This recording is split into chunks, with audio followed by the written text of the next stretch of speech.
हम गरीब जरूर हैं, लेकिन ये पैसे ऐसे नहीं ले सकते, ये आप ही रख लीजिए। तो फिर मुझे बताओ, मैं तुम्हारे लिए क्या कर सकता हूँ? बाबूजी, हमारी कोई औलाद नहीं, भगवान से हमारे लिए प्रार्थना कीजिए कि हमारे घर में भी। सुभान अल्लाह, सुभान अल्लाह। बादल और आवारा, भाई राही साहब बड़ी दूर की कौड़ी लाते हैं आपके। इतना न मुझसे तो प्यार बढ़ा कि मैं एक बादल आवारा। इसके आगे क्या फरमाया था? और हो सकता है कि बच्चे भी गूंगे पैदा हो। और आस पड़ोस वाले भी गूंगे हो जाए, पूरा जापान गूंगा हो जाए, और हिंदुस्तान पहुंचने पर पूरा हिंदुस्तान गूंगा हो जाए। चटर्जी बाबू, इस बीमारी का कोई भरोसा नहीं। ये बीमारी कुछ अजीब किस्म की है। अगर गूंगे लोगों की आबादी बढ़ गई तो हो सकता है कि गुंगिस्तान बनाना पड़े। चटर्जी बाबू, तुम्हारा चूल्हा में बैठ दो। हिंदी सिनेमा जगतेर विख्यात कौतुकाभिनेता অসিত সেনের জন্ম 1917 সালের 13ই মে উত্তরপ্রদেশের গোরখপুরের এক বাঙালি পরিবারে। অসিত সেনের পরিবার পশ্চিমবঙ্গের বর্ধমান জেলা থেকে জীবিকার সূত্রে উত্তরপ্রদেশের গোরক্ষপুরে স্থায়ীভাবে বসবাস শুরু করেছিলেন। অসিত সেনের বাবা রেডিও এবং গ্রামাফোনের দোকান চালাতেন এবং কখনো কখনো তার সাথে সাথে তিনি বৈদ্যুতিক জিনিসপত্রের ব্যবসাও করতেন। অসিত সেনের দোকানে বসে থাকা পছন্দ ছিল না, তবে তিনি ফটোগ্রাফি খুব পছন্দ করতেন। তাই তিনি বিভিন্ন ধরনের অনুষ্ঠানে যেতেন এবং সেখানকার ছবি তুলতেন। অসিত যখন 10ম শ্রেণী পাশ করেন তখন তার মা তার বিয়ে দিতে চেয়েছিলেন, কিন্তু অসিত সেনের মাথায় ছিল অন্য কিছু। তিনি অন্য কিছু হতে চেয়েছিলেন। অসিত সেন কলকাতার নিউ থিয়েটারে যেতে চেয়েছিলেন এবং স্বনামধন্য পরিচালক নিতিন বোসের কাছে চলচ্চিত্র নির্মাণের কলাকৌশল শিখতে চেয়েছিলেন, কিন্তু সেই সময়ে তিনি বুঝতে পারছিলেন না যে কিভাবে কলকাতা যাবেন। এরপর আচমকাই একটি বিয়ের অনুষ্ঠানের কাজের সূত্রে তার কাছে কলকাতায় যাওয়ার সুবর্ণ সুযোগ এসে যায়। दिल्ली के भाग्यों में छिका टूटा ओठ भी है। जबान बाहर निकालो। यला कसम नहीं तो हम तेरा नाक कैंची से काट देगा। ब्रदर खिंजीर जी, तुम आम को बोला कि दुख्तर गूंगा, तुम आम को ये नहीं बोला कि दुख्तर का वालिद भी गूंगा। चलो जबान बाहर, और थोड़ा बाहर। কলকাতায় আসার পর অসিত সেন তার পরিবারের সামনে একটি কারণ দেখান যে তাকে কলকাতায় থাকতে হবে, কারণ তিনি এখান থেকেই বিকম পড়তে চান। কলকাতায় আসার পর অসিত থিয়েটারের জগতেও পা জমানোর চেষ্টা করেছিলেন এবং কিছু নাটকেও কাজ করেছিলেন। ধীরে ধীরে নাট্য জগতে তিনি তার কাজের জন্য প্রশংসা পেতে শুরু করলেও বিশেষ কারণবশত তাকে আবার গোরখপুরে ফিরে যেতেই হয়। আসলে অসিত সেনের পিতা গোরখপুরের পুলিশ কমিশনারের খুব ভালোভাবে পরিচিত ছিলেন। সেই পুলিশ আধিকারিক যখন গোরক্ষপুর থেকে অন্যত্র বদলি হন তখন তার সম্মানে শহরে একটি বড় বিদায় অনুষ্ঠানের আয়োজন করা হয়। এই অনুষ্ঠানে অসিত সেনকে আলোকচিত্রের দায়িত্ব দিয়ে কলকাতা থেকে গোরক্ষপুরে ফিরিয়ে আনা হয়। সকলেরই অসিতের তোলা ছবিগুলি খুবই পছন্দ হয়েছিল।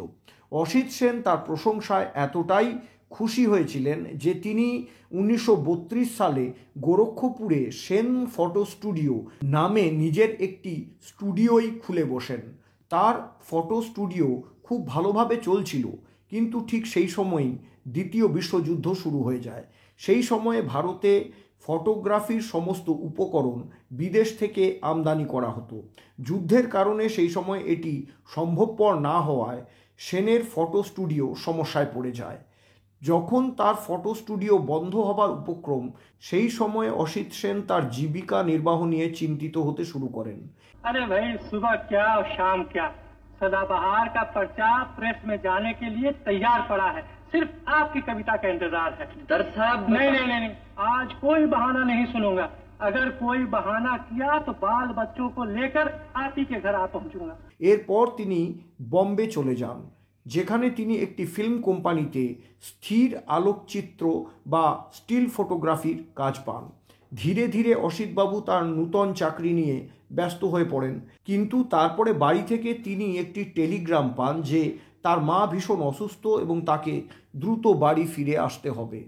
অসিতবাবু তৎক্ষণাৎ গোরখপুর ফিরে চলে আসেন। তিনি তার মায়ের অসুস্থতার খবর পেয়ে বাড়িতে ফিরে এসেছিলেন, কিন্তু তার আগেই অসিত সেনের দিদা প্রয়াত হন। দিদার মৃত্যুর কিছু সময় পর অসিতের মাও মারা যান। 3 মাসের মধ্যে পরিবারে দুটি মৃত্যুর কারণে অসিত সেন সম্পূর্ণভাবে ভেঙে পড়েছিলেন। তিনি গোরখপুরে থাকতে পারছিলেন না, আবার বম্বে গিয়ে কাজ করার সাহসও জোগাড় করতে পারছিলেন না। পরবর্তীতে অবশ্য অসিতবাবু তার মনস্থির করে নেন এবং সব কিছু পেছনে ফেলে আবার কলকাতায় এসে পৌঁছন। কলকাতায় আসার পর অসিত সেনের কি হয়েছিল 1960 সালে দেওয়া এক সাক্ষাৎকারে তিনি নিজেই সেটা বলেছিলেন। সেখানে অসিত সেনের সাথে তার বন্ধু কৃষ্ণকান্তের দেখা হয়, যিনি কাননবালার সাথে বনফুল ছবিতে কাজ করছিলেন। কৃষ্ণকান্ত তাকে অভিনেত্রী সুমিত্রা দেবী এবং তার স্বামী দেব মুখার্জির সাথে পরিচয় করিয়ে দেন। সুমিত্রা দেবী এবং দেব মুখার্জির সাথে এই পরিচয় ভবিষ্যতে অসিতবাবুর খুব কাজে লেগেছিল। তার কারণেই তিনি চলচ্চিত্র নির্মাতা বিমল রায়ের সাথে সাক্ষাতের সুযোগ পেয়েছিলেন। বিমল রায় ইতিমধ্যেই তার প্রথম বাংলা ছবি উদয়ের পথে তৈরি করে ফেলেছিলেন এবং তখন তিনি এটির হিন্দি ভার্সন তৈরি করার প্রস্তুতি নিচ্ছিলেন। বিমলবাবু হিন্দিতে তার সাথে কাজ করার উপযুক্ত দক্ষ একজন সহকারী খুঁজছিলেন, তাই তিনি অসিত সেনকে তার সহকারী রূপে নিয়োগ করে নেন। বিমল রায়ের আগেই 2 জন সহকারী নির্দেশক ছিলেন, তাই অসিতবাবু বিমল রায়ের ইউনিটে 3য় সহকারী হিসেবে যোগদান করেন। কিন্তু ধীরে ধীরে তার কর্মদক্ষতার কারণে তিনি বিমল রায়ের প্রধান সহকারী হয়ে ওঠেন। এর পাশাপাশি অসিত সেন কিছু ছবিতে ছোট ছোট চরিত্রে অভিনয় করার কাজও শুরু করেন। অভিনেতা হিসেবে অসিত সেনের প্রথম ছবি ছিল হাম রাহি, যেখানে তিনি খুব ছোট্ট একটি ভূমিকায় অবতীর্ণ হয়েছিলেন। भाइयों और बहनों, অসিত সেন 1945 থেকে 1949 সাল পর্যন্ত নিউ থিয়েটার্সের সাথেই যুক্ত ছিলেন। 50-এর দশকের গোড়ার দিকে বিমল রায় বম্বে যাওয়ার সিদ্ধান্ত নেন এবং অসিত সেনকে তার দলের অংশ হিসেবে নিয়ে যান। অসিত সেন 1956 সাল পর্যন্ত বিমল রায়ের সহকারী হিসেবেই কাজ করেছিলেন। 1953 সালে মুক্তিপ্রাপ্ত 2 বিঘা জমিনে তিনি প্রযোজনা নির্বাহী এবং ওই একই বছরে মুক্তিপ্রাপ্ত ফিল্ম পরিণীতা, তারপরে 1954 সালে বিরাজ বহু এবং 1955 সালে দেবদাসে সহকারী পরিচালক হিসেবে কৃতিত্ব লাভ করেন।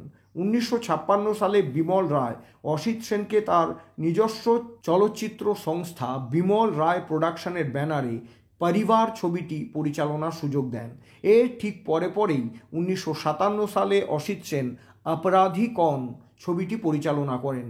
এই 2টি ছবি পরিচালনা করার পর অসিত আবার অভিনয় জগতে ফিরতে উন্মুখ হয়ে ওঠেন। তিনি ছোটে ভাই ছবিতে কাজ করার জন্য চুক্তিবদ্ধ হন। এই ছবিতে অসিত সেনকে একজন সাদাসিধে ভৃত্যের ভূমিকায় কৌতুকাভিনয় করতে হয়েছিল। তিনি কি করবেন তা ভেবে পাচ্ছিলেন না। তারপরে হঠাৎই তার মনে পড়ে যায় যে তার শৈশবে তার বাড়িতে একজন ভৃত্য খুব ধীর লয়ে খানিকটা নাকি সুরে কথা বলতো। অসিত সেন সেই একই স্টাইল অনুকরণ করে কমেডি করতে শুরু করেন। এই ট্রিকটি কাজ করে যায় এবং অসিত সেন কমেডি চরিত্রে পর অফার পেতে থাকেন। খুব ধীর গতিতে সংলাপ বলার ধরনটির কারণে পরিচালকেরা প্রতিটি ছবিতেই তার কাছে একইভাবে সংলাপ বলার বা ডায়লগ ডেলিভারির দাবি করতে শুরু করেন। বিমল রায় নিজে অসিত সেনের ডায়লগ ডেলিভারিতে মুগ্ধ হয়ে তাকে সুজাতা ছবিতে একটি গুরুত্বপূর্ণ ভূমিকা দিয়েছিলেন। तुम कौन है? तू कौन है? आमी ऋषिकेश चैटर्जी। अमी बमकेश चटर्जी। ये कन्या हमारी होने वाली पत्नी है। मैं इस कन्या का हो चुका हुआ पति हूँ। ये हमारी होने वाली पत्नी है। होने वाली पत्नी थी, अब तो तेरी बहन किस है। एंगल से? इंसानी एंगल से, हिंदुस्तानी एंगल से एक की बीवी दूसरे की बहन समझी जाती है। অসিত সেন কিন্তু একই স্টাইলে টাইপকাস্ট হয়ে যাওয়ার ভয় পেতে শুরু করেছিলেন, কিন্তু 1961 সালে হেমন্ত মুখোপাধ্যায় প্রযোজিত এবং বীরেন নাগ পরিচালিত 20 সাল বাদ সাসপেন্স থ্রিলার মুভিটি তাকে এই স্টাইলে সংলাপ বলার কারণেই অনেক উচ্চতায় নিয়ে গেছিল। এই ছবিতে তিনি গোপীচাঁদ জাসুস বলে একজন প্রাইভেট ডিটেকটিভের ভূমিকায় অভিনয় করেছিলেন। গোপীচাঁদ জাসুসের ভূমিকা এতটাই জনপ্রিয় হয়েছিল যে বিভিন্ন সিনেমাতে এই চরিত্রটি বারবার অনুকরণ করা হয়েছিল এবং 1982 সালে বিখ্যাত অভিনেতা রাজেন্দ্র কুমারের ভাই নরেশ কুমার গোপীচাঁদ জাসুস নামের একটি ফিল্মই প্রডিউস করে ফেলেছিলেন। भाइयों और बहनों, देश के बहुत बुरे दिन आ गए हैं। आज हमारे बीच पंडित जी नहीं है, नेताजी नहीं है, गांधी जी नहीं है और मेरी भी तबीयत कुछ ठीक नहीं रहती।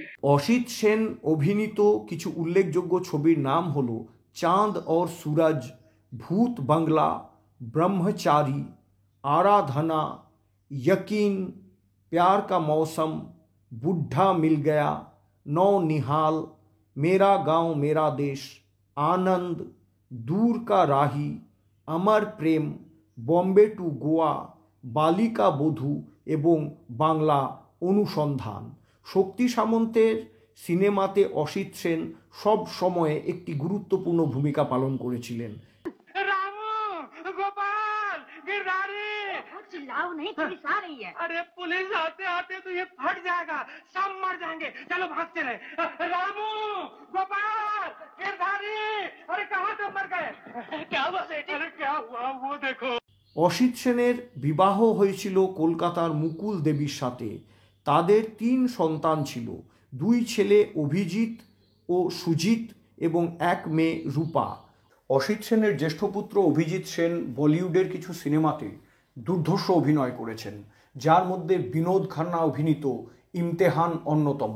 পরবর্তীতে অভিজিৎ সেন দুলাল গুহর মতন বিশাল বড় মাপের পরিচালকের সহপরিচালক হিসেবেও কাজ করেছিলেন এবং পরবর্তীতে তিনি বাংলা ছবিতেও কাজ করেন। তার দ্বিতীয় পুত্র সুজিত সেন একজন সিনেমাটোগ্রাফার বা ক্যামেরাম্যান। 1993 সালে অসিত সেনের স্ত্রী মুকুল সেন গুরুতর অসুস্থ হয়ে পড়েন এবং যার পরিণতিতে তিনি মারা যান। অসিত সেন তার স্ত্রীর মৃত্যুতে এতটাই মর্মাহত হয়ে পড়েন যে স্ত্রীর মৃত্যুর কয়েক মাস পরে 18ই সেপ্টেম্বর 1993 সালে তিনিও এই পৃথিবী ছেড়ে চলে যান। বঙ্গ বায়োস্কোপ চ্যানেলের পক্ষ থেকে এই মহান কৌতুকাভিনেতা এবং নির্দেশককে আন্তরিক শ্রদ্ধা, সেলাম এবং প্রণাম জানানো হচ্ছে।